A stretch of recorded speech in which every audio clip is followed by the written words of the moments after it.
선수천한 관세음보살님께서 중생들을 보살펴 주시듯이 저희들 또한 살아있는 것 위에 행복이 있고 평화가 있고 안락이 있게 하겠습니다. 나머라 다나다라 야야 나마갈랴 바루기제 세바라야 사바하. 여러분 안녕하셨습니까? 날씨 더운데 고생이 많으십니다. 오늘은 시작하기 전에 여러분께 고백을 드릴 게 있습니다. 뭐냐 하면은 사실은요 내일 모레 음력 5월 단오날이 제 8순이에요. 그래서 8순 기념으로 해서 전에 이제 2009년도에 방송했던 마음의 향기 내용을 USB로 해서 이렇게 신도한테 나눠줬더니 좋다고 책으로 내자 그래가지고 그것을 8순 기념으로 책으로 발행을 했습니다. 책 낸다는 게 사실 쑥스럽거든요. 어차피 방송이 된 거니까 이걸 책으로 냈는데 마침 지난 5월 25일 날 여기 라디오부에서 만공의 특집 방송으로 제가 2시간 동안 진행을 맡게 됐습니다. 기본 책이 5월 30일 날 나오기로 된 날인데 출판사에 전화를 해서 24일 날 전화를 했어요. 제가 25일 날 책이 배달될 수 있으면은 불교방송에서 마음경에 가입하는 분들께 선물로 줬으면 좋겠다. 그랬더니 책이 될 수 있다는 거예요. 30일 날 나온다는 책이. 그래서 담당 PD님한테 물어봤더니 한 150권이면 되겠다 그런 얘기를 해요. 그래서 그러면 25일 날 당일 아침 일찍이 150권을 발송을 해달라. 그래서 25일 날 책을 놔놓고 만공의 특집 생방송을 제가 했습니다. 그런데 그 2, 3일 후에 책 나온 걸 신도님들이 이제 몇 분이 알고 한 군데서 신도님이 거래시 주겠다 그래가지고 100권을 주문을 하고 그 다음 날 또 한 분이 이제 불자님이 50권을 또 책을 보내달래요. 그래서 책이 절로 배달되자마자 30일 이전에 150권이 사실은 팔려 나간 거죠. 이게 우연이 아닌 것 같아요. 이상의 150권이 이제 출판 예정일에 30일 나온다는 게 25일 날 나온 것도 그게 우연이 아닌 것 같고 또 한 가지는 그게 150권을 보내놨는데 100권, 50권에서 뭐 그 이후에 요즘도 10권씩 해서 나오고 몇 권씩 계속 나오고 전국의 그 유명 서점에서 책이 소개되고 나가고 있습니다. 여러분께서 혹시 인터넷 들어가 보시면은 제가 청운이니까 청운 스님의 법어집 그리고 어자예요. 법어집 마음의 향기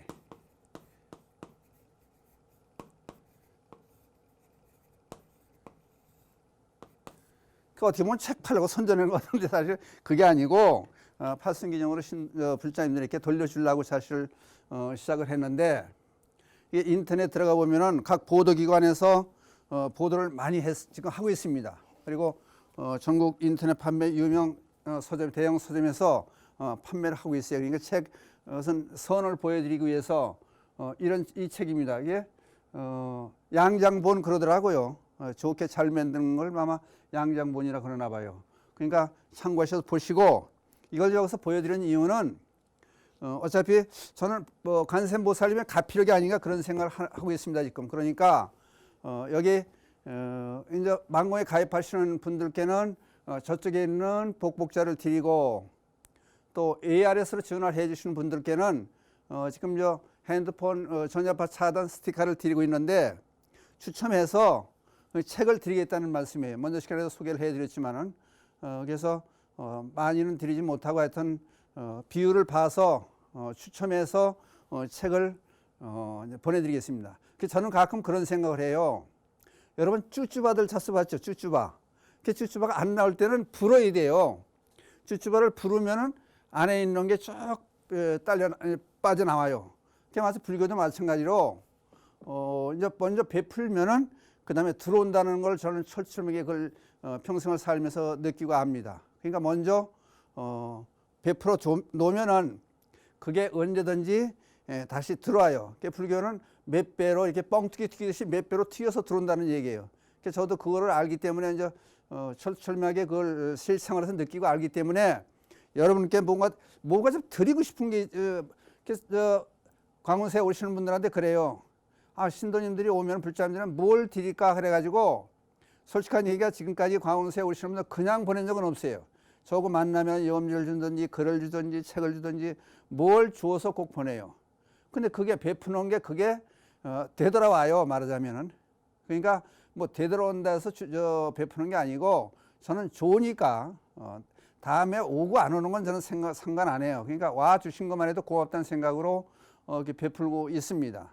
그러니까 그냥 나오지 않고 혹시 여기 이제 방송을 나가도 무슨 글을 써가지고 오고 또 이제 뭐 스티커를 제작해서 오고 책을 드리겠다 하는 얘기가 제가 체험으로 알고 있으니까 여러분들께서도 한번 이렇게 따라 해 보시면은 또 이제 베푼다는 것이 보시가 공공의 이익을 위한데, 그러니까 이제 길에 뭐 옛날에 우물을 판다든지 정자를 지어놓는다든지 길을 만든다든지 이렇게 모두를 위한 그런 곳에 보시하면 공덕이 더 크다는 거예요. 그러니까 불교 방송은 모든 사람들의 마음의 방송 아니에요. 마음속에는 방송국. 더군다나 요즘은 코로나로 해서 전부 집안에만 있고 마음대로 다니지 못하고 그러는데 핸드폰을 열어도 BBS 불교 방송이 나오고 인터넷을 통해서 또는 라디오를 통해서 텔레비를 통해서 이렇게 모든 것을 통해서 앉아서 가만히 앉아서 법문을 접할 수 있다는 게 얼마나 행복한 세대를 살고 있나. 근데 코로나19로 해서 어려운 거를 우리 탓하지만 말고 좀 긍정적으로 보는 그런 마음가짐도 상당히 중요하리라 그런 생각을 해봅니다. 그러니까 저는 그렇게 생각해요. 지금 수십 년 동안 이 법문을 이제 생활 법문을 하고 다니는데 될 수 있는 대로 긍정적인 말씀을 하려고 그래요. 그래서 저도 젊었을 때는요 신도를 야단내치고 이제 바른 말도 하고 그랬는데 그것보다는 좋게 얘기하는, 코끼리도 칭찬하면 춤을 춘다 그러지 않습니까? 그러니까 법문을 될 수 있는 대로 긍정적으로 보고 불자님들을 칭찬하고 그런 마음을 가지고 싶습니다. 그리고 또 한 가지 제가 배우기로는 법문은 삼법인의 사상이 들어가 있어야 된다 그런 겁니다. 재행무상, 재법무화. 그러니까 현실을 얘기하지만은 거기엔 반드시 열반적중의 사상이 들어가야 들으시는 분들이 모두가 기분이 좋고 이제 또 가피력도 받을 수 있고 좋은 일이 열린다는 거예요. 오늘은 나오는 김에 이제 관음 가피력을 제가 받고 있는 요즘에 관음 가피력에 대한 말씀을 드렸습니다. 방송을 여러분들이 보고 지금 코로나로 어려운 그런 시기인데도 불구하고 찾아오시겠다고 하는 분들이 많은데 제가 조금 바빠요. 그러다 보니까 코로나 그래서 이제 그저께는 또 부산 저쪽에서 이제 남쪽 지방에서 오신 분들이 찾아오겠다고 전화까지 오고 그래서 다음에 뵙자고 그래서 죄송스럽습니다. 그러니까 요즘은 각기 조심하는 것도 좋을 것 같아서 그런 말씀 드렸는데 오해는 하지 마시고 코로나가 그냥 가시겠죠. 그러니까 뵐 날이 많이 있으니까 방송 같이 보고 연락 주시면은 전화로도 어려운 점이 있으면 제가 답변해 드릴게요. 그러니까 걱정 마시고 오늘 이 팔순 얘기를 안 하려고 그랬는데 여러분들이 문자로 어떻게 알고 와서 팔순 뭐 축하한다는 얘기도 오고 그래서 뭐 비밀로 감춰둘 건 아니고 얘기를 해보자 그래가지고 자기 추슬려서 스님이 생일한다는 게 또 이상하잖아요. 그래서 이제 출판 기념회 또 얘기도 나와서 그런 걸 못하게 했어요. 그리고 또 요새 또 시기가 시기니만큼 그런 거 하면 또 안 되잖아요. 그래서 이제 그거 하는 대신에 부처님 전에 먼저 책을 올린다는 저는 마음가짐 가지고 방송을 보고 계신 불자님들께 책을 이제 내드리는 겁니다. 그렇게 하시고 오늘은 그렇다면 관음신앙에 우리나라에 언제 들어왔나 이제 그 얘기를 한번 해봤으면 좋겠어요. 이 경전 원전을 가지고 그걸 쭉 읽어드리니까 읽는 건 또 재미없다. 저도 성질이 그게 맞지가 않아요, 사실은. 읽어드리는 것보다는 오늘은 관음신앙이 언제 전례가 됐냐. 그럼 중국 얘기부터 해야 될 것 같아요. 중국의 관음신앙이 들어온 것은 대개 경전에 의존해서 그것을 발췌해서 이제 관음시장에 이제 이게 전파가 되기 시작하는데 축법포라는 축법포. 이제 축자가 들어가면 대개 천축국 분들이 축자가 들어가요. 231년부터 308년까지 사신 분인데 이분이 여러분들 돈왕 가보셨는지 모르겠어요. 돈왕 막고구리는 돈황 돈왕에 주로 많이 돈왕에서 태어나셨다 그래가지고 돈왕 보살이라고도 불리는 분이에요. 이분이 우리는 2, 3개 두 나라 세 나라 말도 잘 못하는데 이게 가능한지 모르겠어요. 36개국의 말을 한다 그래요.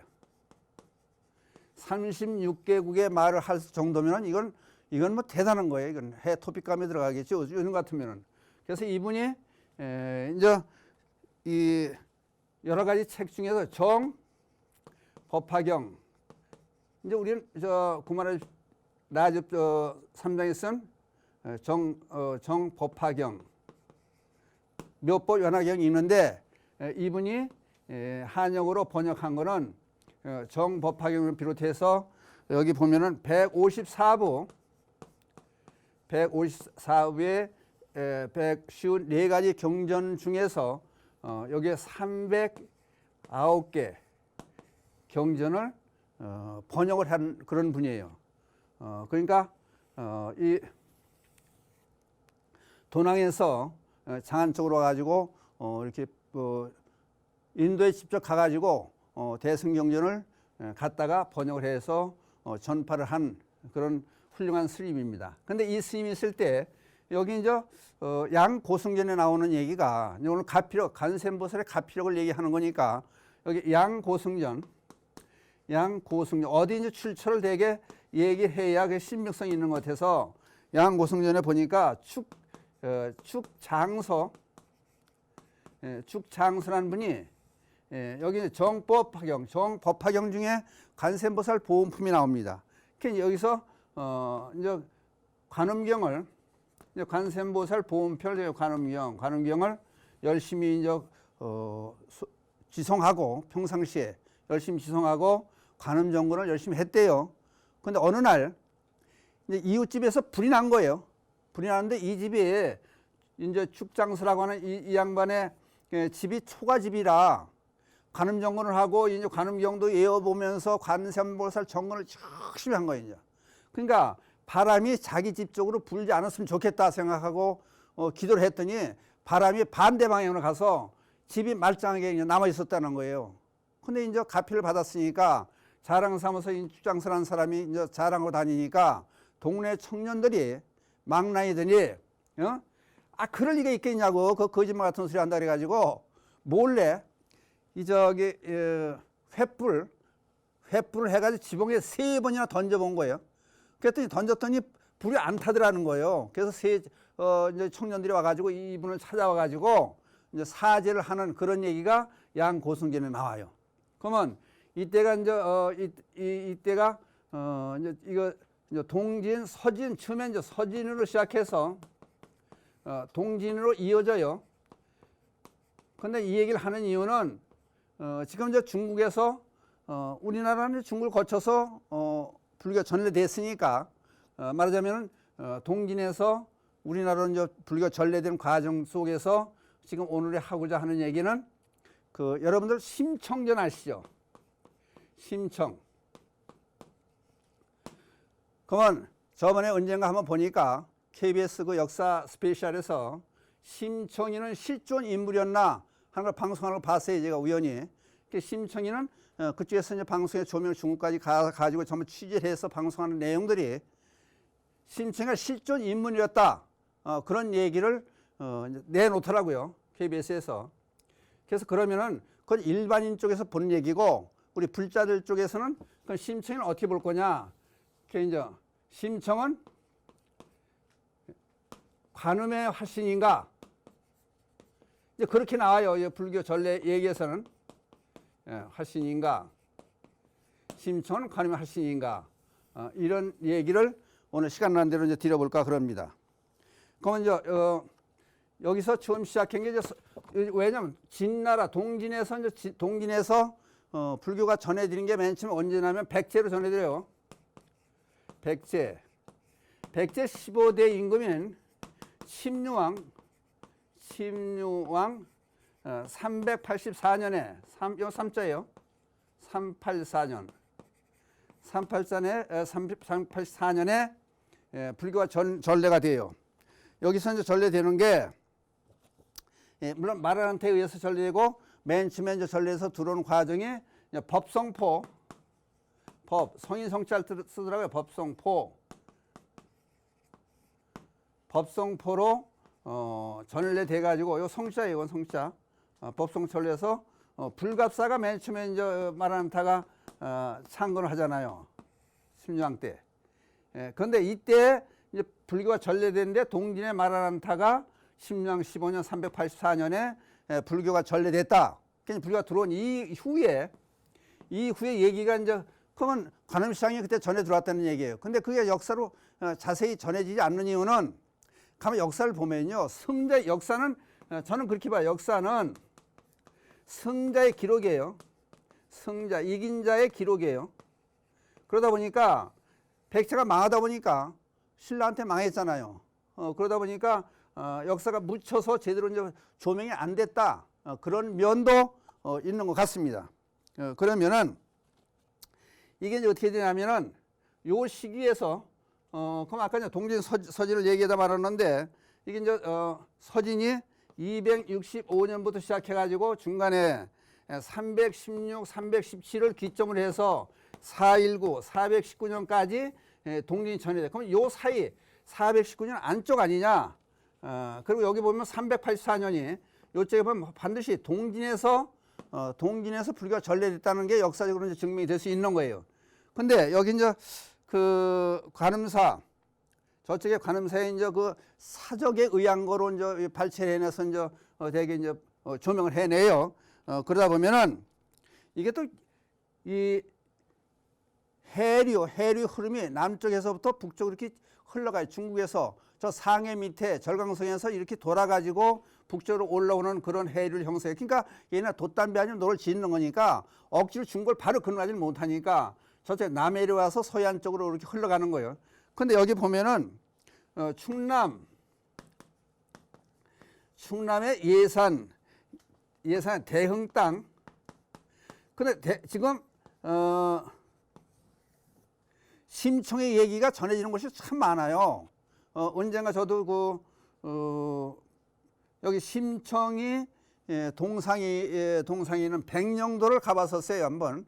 어디 심청이 동상이 있고 그 앞에 인당수도 저 멀리 장산포 이북 땅이지만은 보이는 곳에 인당수 있다고 그러더라고. 거기 심청이 동상이 서 있더라고. 근데 여기는 지금 전라도 저쪽 지방 또는 충청도 지방 세 군데에서 심청이가 자기 고장 사람이다. 그런 얘기들이 서로 주장을 하고 있어요. 하여튼 대흥 땅에 이제 월랑이라고 하는 분이 살아요.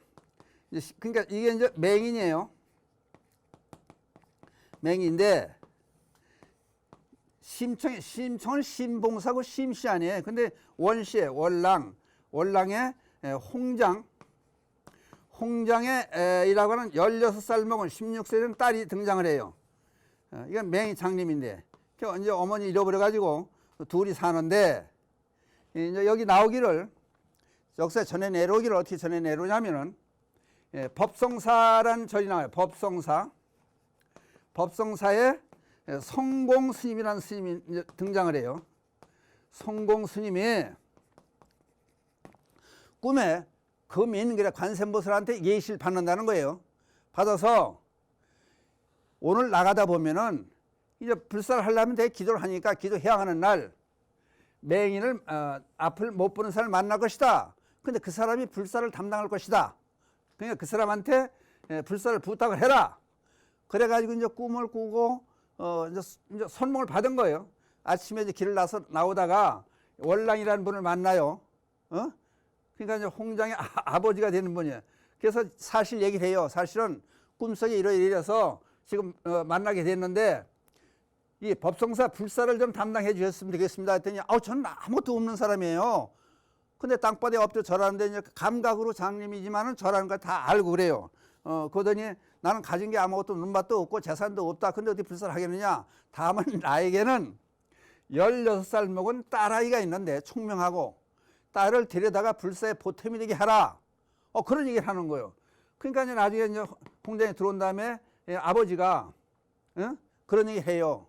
그랬더니 자기가 아버지 곁을 떠나는 거는 어떻든지 간에 상관이 없는데 아니 아버지를 시봉하고 앞을 못 보는 분이니까 딸 노릇을 할 입장에서 가게 되니까 그게 서러워 가지고 그러니까 효에 대한 이제 마음이 극진하다 보니까 서글픈 생각이 드는 거야. 아버지를 못 모시는 생각이 서글픈 거예요.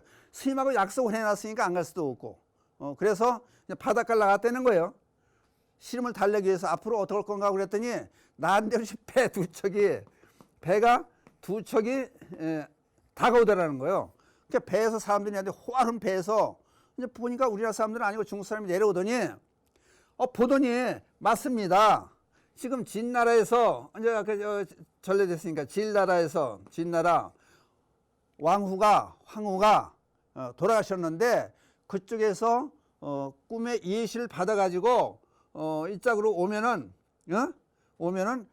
황후감이 있으니까 맞이해 와라 그래가지고 배 두 척에다가 보물을 잔뜩 싣고 온 거예요, 이제. 그러니까 맞다는 거예요. 홍장이 맞다는 거예요. 그래서 홍장을 왕으로 모셔가기로 한 거예요. 그 대신에 배 두 척에 잔뜩 싣고 온 보석, 금은 보화를 풀어서 법성사에 이 불사를 한 거예요, 이제. 불사를 하고 배에 실려서 가가지고 결국은 이제 황후가 된 거예요. 이제 어디 진나라. 그러니까 역사적으로는 동진이죠. 진나라에 가서 왕후가 된 거예요. 근데 고국이 그리웠고 또 아버님이 어떻게 됐나 이제 걱정이 돼서 금동 관음보살을 조성해서 배에 띄워서 보낸 거예요, 이제. 배에 띄워서 보내면 아까도 말씀드렸지만은 이제 상해 밑에 이제 절강성 그쪽에 이제 보타락가산 그쪽도 있고 그러잖아요. 주산열도 쪽에서 이제 전에 불교방송 2005년도인가 불교방송 여기 이제 BBS 불교방송에서 인설 법사로 가달라 그래가지고 40명 이제 관광버스 하나 움직이기 쉽게 40명 약간 못되게 이렇게 갔다 다녀왔어요. 이게 일주일 동안을. 겨우도 가봤었어요. 이제 이제 보타락가산 관음성지 보타락가산을 다녀왔는데 이쪽에서 이제 배를 띄우면은 해류가 우리나라 저 밑에니까 남쪽이니까 해류가 흘러서 이렇게 우리나라 쪽으로 남해 쪽으로 해서 서해 쪽으로 흘러가요. 그러다 보니까 이게 지금 어디로 갔냐면은 흘러간 게 이 남해 쪽으로 가가지고 배가 여기 누가 등장하냐 성덕처녀라는 처녀가 등장. 성덕. 근데 사실 미리 얘기하지만은 심청이와 성덕이 이 좀 사적기에는 관음의 후신으로 나와요. 관세음보살이 변화된 모습으로 나와요. 그래서 성덕처녀가 이제 여기 그 홍장 왕후가 된 홍장이 그 배에 실려서 보낸 관음상을 맞이하게 돼요. 맞이하게 돼서 이제 모시고 근데 여기 나오는 얘기면 깃털같이 가볍더라는 거예요. 모시고 쭉 이제 오다 보니까 이게 어디까지 갔냐면은 지금 나간 땅 그래. 나간 전남 순천인데 나간 땅에서 고향 쪽으로 가다 보니까 이제 무거워서 도저히 갈 수가 없더라는 거예요. 그래서 내린 곳이 어디냐면은 전남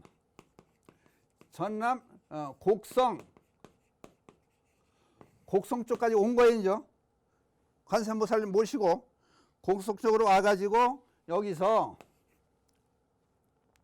곡성에 관음사를 이제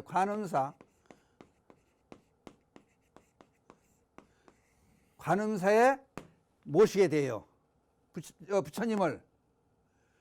그러다 보니까 이게 이제 지금 제가 한 말씀은 아까 얘기했듯이 뭐 여러분들 인터넷 들어가 보면 나와요. KBS에서 역사 스페셜 해가지고 심청이는 실존 인물이었나, 그거와 지금 저기 관음사 사적기에 나오는 얘기를 이렇게 뒤섞어서 지금 불자된 입장에서 지금 설명을 해 놓은 거예요. 그러니까 이렇게 설명을 드린 거예요. 그러니까 효성이 지극한, 물론 여기 저 원랑 심청의 아버지는 눈을 떴고요.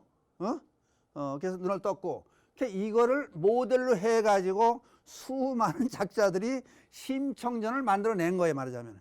그 역사학자들이 이걸 이제 얘기하는 거예요.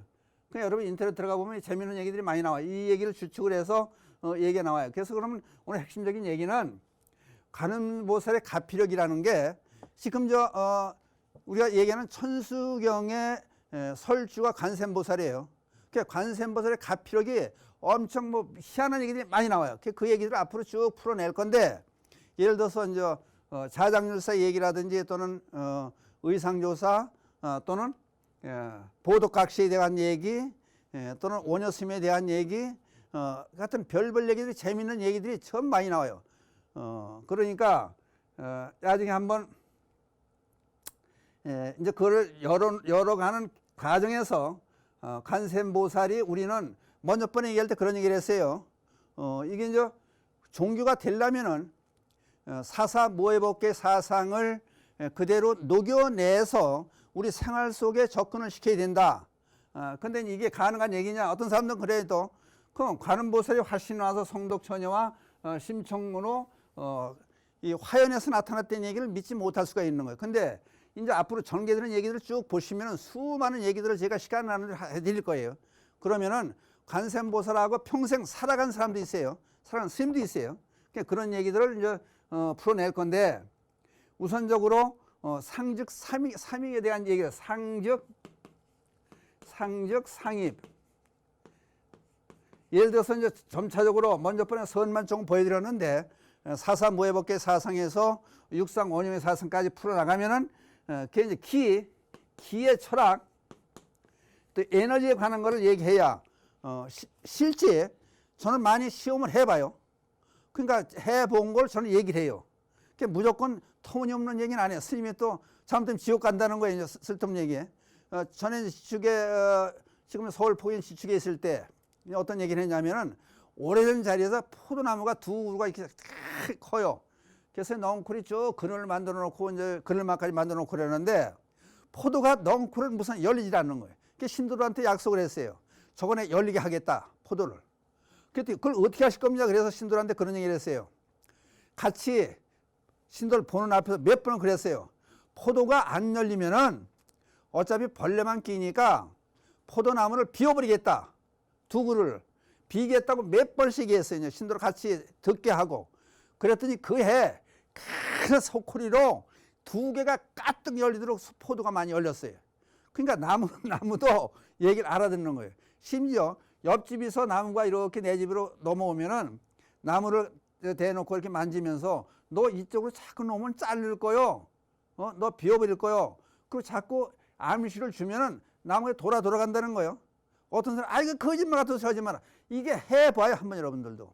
해보면, 미국의 생물학자 밀려난 사람은 아프리카에 가서 먼저 얘기를 했는지 몰라요. 아프리카에서 선인장을 갖다가, 너는 다 좋은데 가시가 있어 안 좋아. 가시가 없으면 좋겠다. 그렇게 무의식적으로 자꾸 그랬다는 거예요. 가시가 썩 없어지더라는 거예요.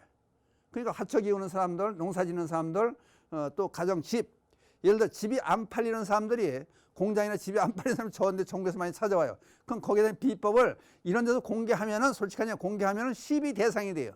근데 그런 비법을 이런 식으로 상집 상입에 대한 사상, 사사무해법계에 대한 사상, 기의 흐름에 대한 거, 이런 걸로 비법을 가르치는 수가 많이 있어요. 그럼 제대로 되는 수가 많아요. 이게 돼야 종교가 되는 거예요. 그러니까 여러분들도 이런 걸 한번 생각해 보고, 오늘은 우리가 아는 얘기를 그냥 심청이 그냥 얘기만 듣지 말고, 심청이는 관음보살의 화신이고 우리에게 알려주고자 하는 것은 뭐냐, 결국은 부모에 대한 효도의 사상을 그렇게 알려주고, 불가사한 일들이 세상에 있다. 우리는 아는 것만 자꾸 얘기하려고 그래요. 그냥 모르는 얘기도 많이 등장한다. 그 얘기와 아까 이제 책 가지고 제가 얘기할 때 관음의 가피를 입고 지금 산다. 그 얘기를 하면서 여러분께서도 이런 얘기를 한번 해드렸습니다. 그러니까 참고하시고 앞으로는 사실은 경전을 쭉 읽어드리는 건 좋지만 오늘은 경전을 읽지 않고 이렇게 관음의 신앙에 대한 전례 사상을 쭉 설명을 드렸어요. 그러니까 백제가 불과 신라보다 먼저 들어와서 이런 사상이 많이 번져 있을 텐데 그거는 역사를 아까 승자의 기록이다 이제 그런 말씀을 드린 게 그걸 묵살시켜 보니까 이런 게 잘 밝혀지지 않는데 하여튼 이제 참 많아요. 관세음보살에 대한 가피력 얘기가 무수하게 재미있는 얘기가 많이 등장을 해요. 그런 얘기를 하나하나 소개를 해드리겠습니다. 그러고 본문은 오늘 이것으로 마치겠습니다.